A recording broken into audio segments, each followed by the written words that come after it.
Mateo Kapitulo 13. Unya, ang mga tinun-an miduol kang Jesus ug nangutana kaniya. Nganong sambingay man ang imong gigamit sa pagtudlo kanila?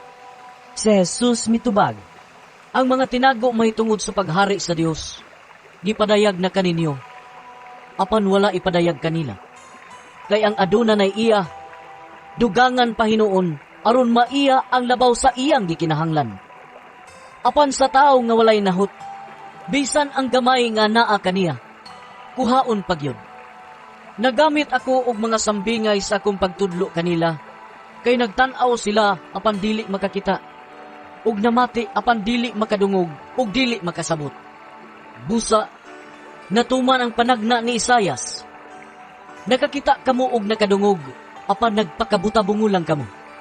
Kay kining mga tawhana, gahig ulo. Gisampungan nila ang ilang mga dalunggan, o gipiyong ang ilang mga mata. Kay dili sila buot makakita, ug dili buot makadungog. Kay tingali uniyag makasabot sila, ug mubalik kanako. Ug sila akong ayuhon, nag-ingon ang Dios. Apan kamo, pagkabulahan ninyo, kay makakita ang inyong mga mata, ug makadungog ang inyong mga dalunggan. Sultihan ko kamo sa tinuod.